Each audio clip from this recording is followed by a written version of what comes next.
والمغارب إنا لقادرون على أن نبدل خيرا منهم وما نحن بمسبوقين فذرهم يخوضوا ويلعبوا حتى يلاقوا يومهم الذي يوعدون يوم يخرجون من الأجداث سراعا كأنهم إلى نصب يوفدون خاشئة أبصارهم ترهقهم ذلة ذلك اليوم الذي كانوا يوعدون اللهم ارحمنا بالقرآن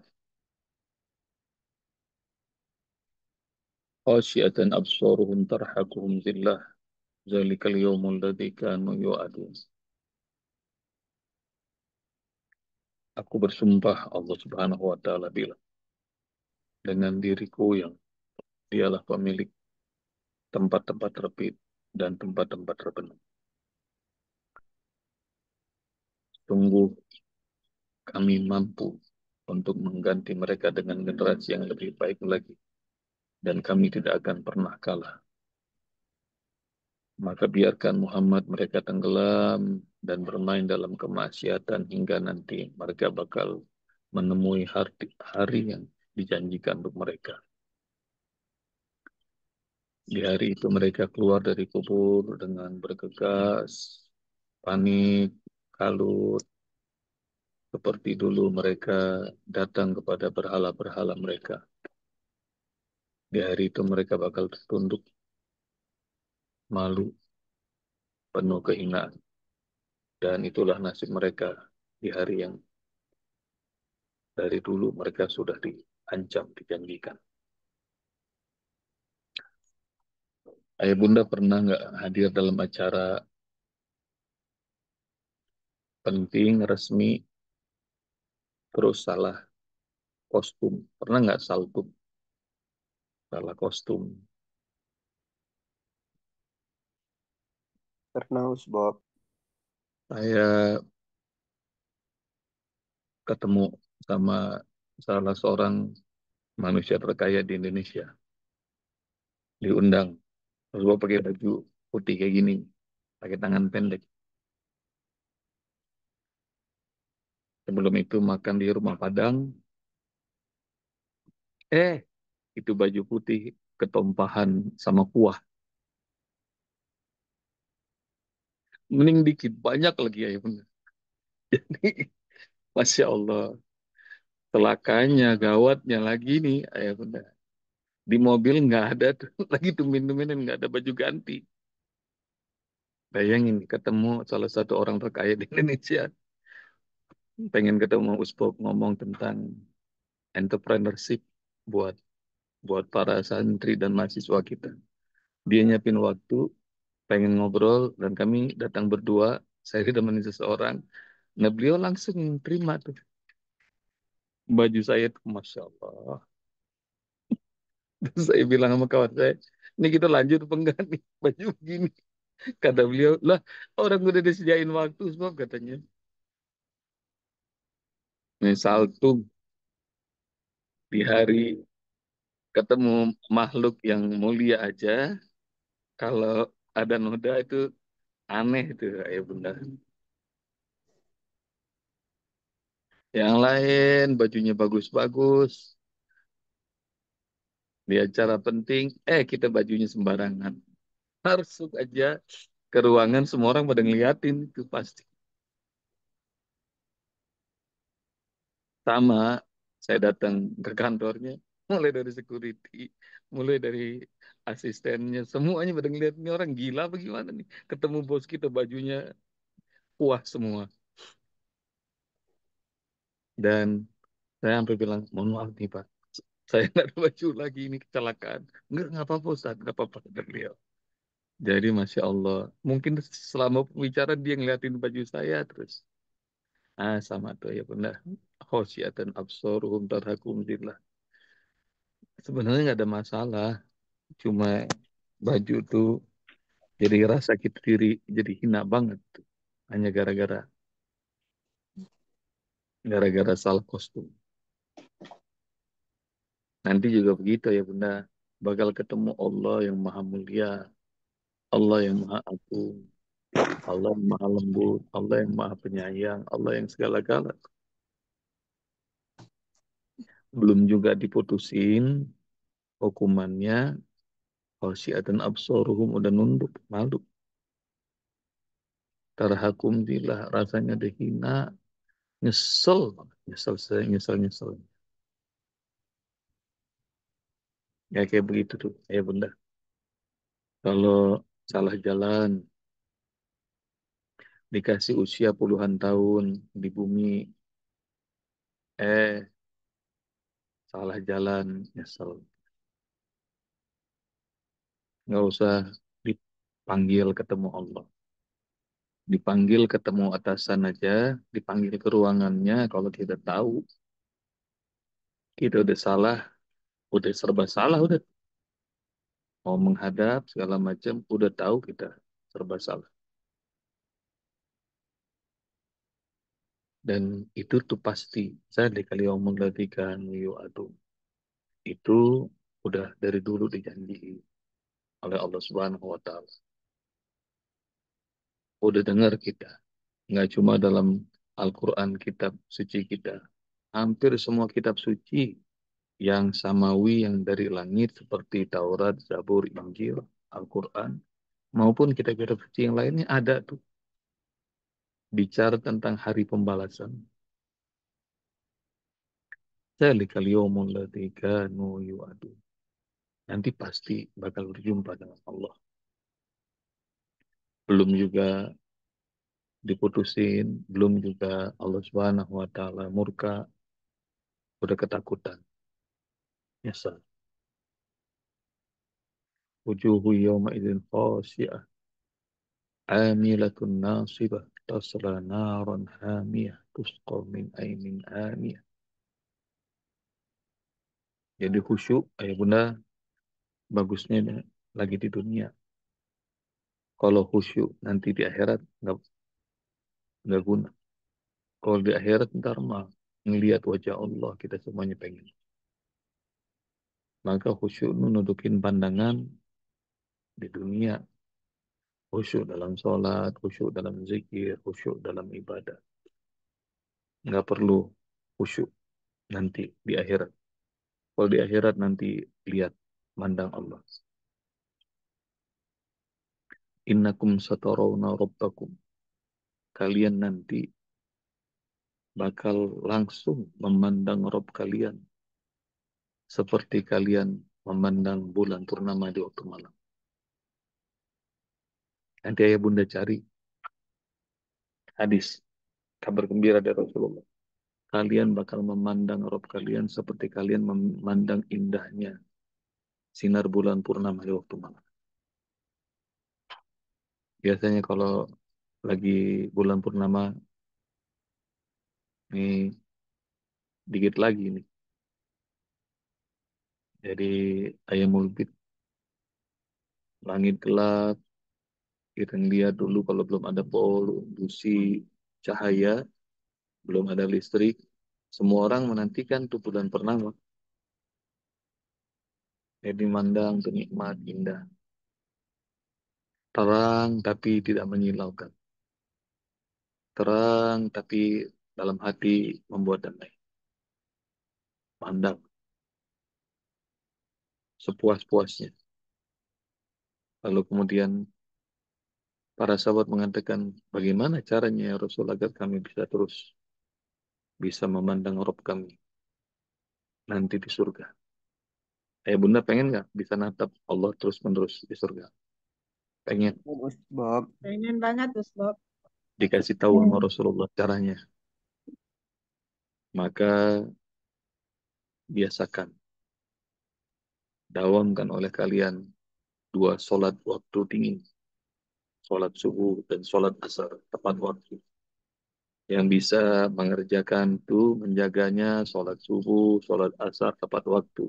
Yang banyak orang sering lewat, yang banyak orang sering kesiangan karena tidur malam dan tidur siang.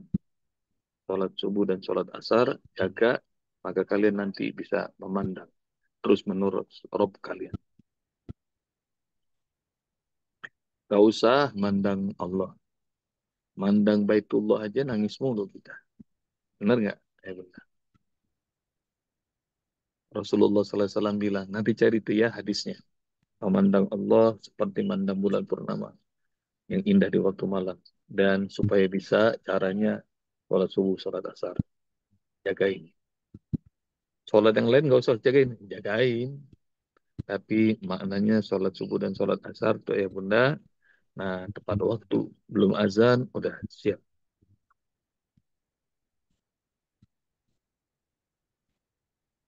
Nah sekarang mandang Baitullah. Nggak usah mandang wajah Allah. Mandang Baitullah Ka'bah aja. Mandang aja. Ya Allah nikmatnya. Dalam hadis Rasul mengatakan, di rumah Allah ini setiap hari Allah turunkan 120 rahmat. Berapa banyak bunda? Ya, 120 rahmat. 20 rahmat rahmat. Allah turunkan enam tiap puluh Allah kasih buat orang yang tawaf. hmm. Jadi kalau lagi di sana perbanyak tawaf. Tawaf sunnah.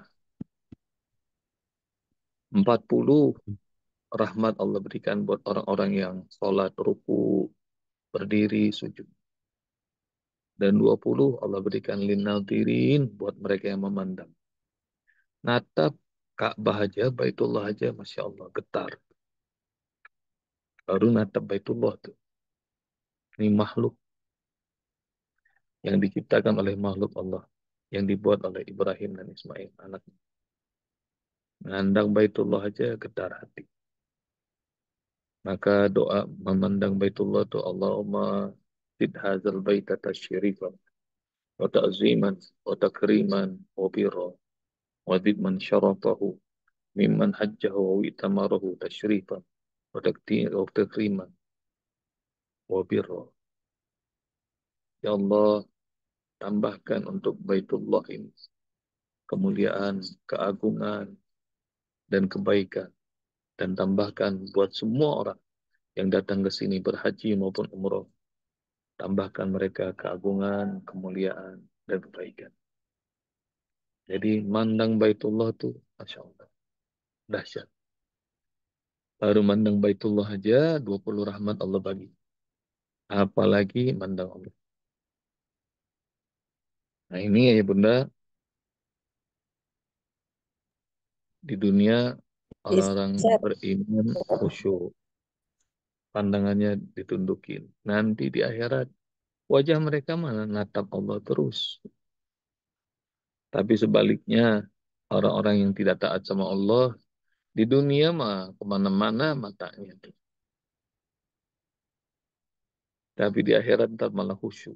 Oh, syiatan absaruhum. Dah, nggak guna khusyuk di akhirat. Nah, tarhakum zillah, mereka ngerasa hina. Semua orang bahagia, dikasih pakaian sutra, yang halus maupun sutra yang tebal, diberikan mahkota, saltum. Ini saltum. Tarhakuhum zillah. Lebih anehnya lagi, yang lain-lain pakaiannya indah-indah, istananya megah, dia jalannya kaki di kepala, kepala di kaki. Ingat, ingat ya, ya Bunda, surat Yasin itu kita bahas. Surat Al-Ghasyiyah kita bahas. Jadi aneh udah pakaiannya, aneh, jalannya juga aneh. Jadi kalau nasya lamasakhnahum ala makanatihim famastata'u mudiyya wa la yarji'un. Kalau belum tahu tuh ayatnya. Kalau kami berkehendak, Lamasakhnahum ala makanatihim. Kami bakal ubah bentuknya. Kepala jadi kaki, kaki jadi kepala. Pamastata'u umudian. Mereka nggak bisa lanjut jalan. Walayarji'un. Juga nggak bisa. Mereka kembali. Dalam surat Hosea juga disebutin tuh. Amilatun nasibah. Dulu di dunia, waduh, kerjanya payah, letih, lelah, banting tulang. Kepala jadi kaki, kaki jadi kepala. Dalam surah Mulk juga sama. Afaman yamshi mukibban ala wajhi ahda amma yamshi sawiyan ala sirati mustaqim. Apakah orang yang berjalan mukibban ala wajhihi, berjalan dengan wajahnya, ahda amma yamshi sawiyan, itu lebih diberi petunjuk oleh Allah dibanding orang yang jalannya lurus. Ala sirati mustaqim, di jalan lurus. Jadi ada orang nanti jalannya kaki di kepala, kepala jadi kaki. Udah salah kostum, aneh-aneh lagi. Itu. Jadi nggak guna ya bunda, orang-orang yang bermaksiat tuh pede itu nggak guna. Kemarin tuh ayat berapa tuh kita kita bicarakan, mereka tuh pede banget, udah ngawur pede. Karena mereka baru tahu tuh. Karena itu orang-orang beriman nggak usah khawatir.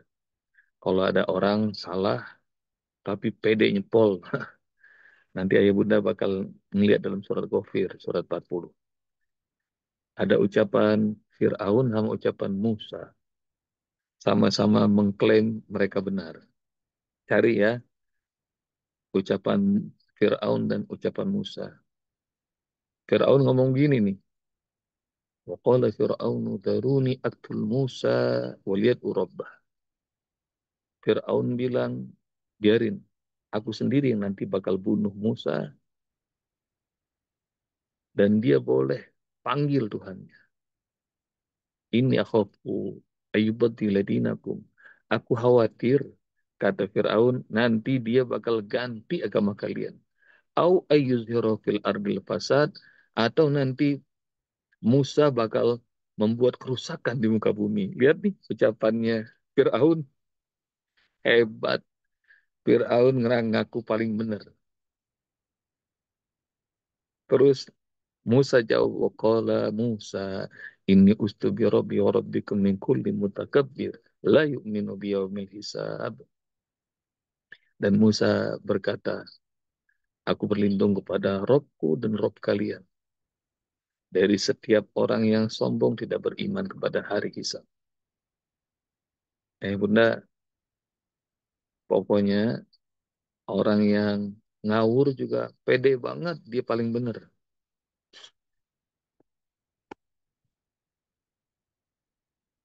Karena itu nggak usah goyah. Ntar biarin Allah yang nunjukin keputusan. Jadi kalau ada di jalan Allah Subhanahu wa taala, ngelihat ada orang ngawur pede, jangan jangan kecil hati. Harus tambah pede. Kita. Kalau mereka bangga dengan kemaksiatan, daruhum yahudu wa yal'abu. Mereka bangga, maka kita juga harus bangga dengan ketaatan kita pada Allah. LGBTQ sekarang pede banget nih, benar.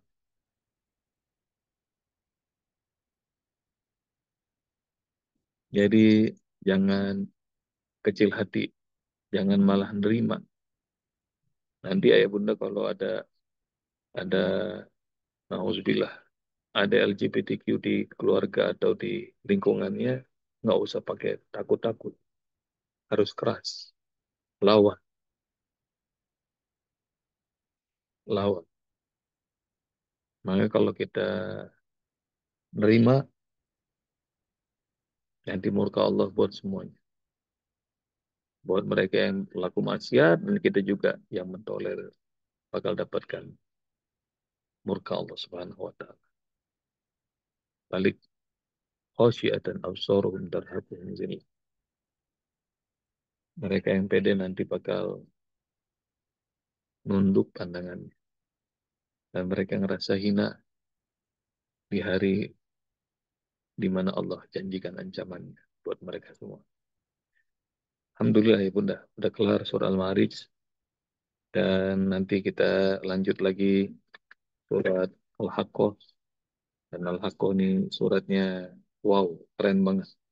Jadi siap-siap. Jadi dari awal sampai akhir kayaknya Allah gaspol buat mereka orang-orang yang aneh-aneh. Kayaknya lah kita sama Allah lagi diajarin nih, bicarain orang yang aneh-aneh. Nggak cuma sekarang, dari dulu banyak orang yang aneh. Udah diciptain sama Allah, nggak tahu diri. Udah nggak tahu diri, pede lagi. Yakin banget mereka itu benar. Baik, Ya. jazakumullah ya Bunda. Sampai jumpa lagi. Assalamualaikum warahmatullahi wabarakatuh. Waalaikumsalam. Waalaikumsalam warahmatullahi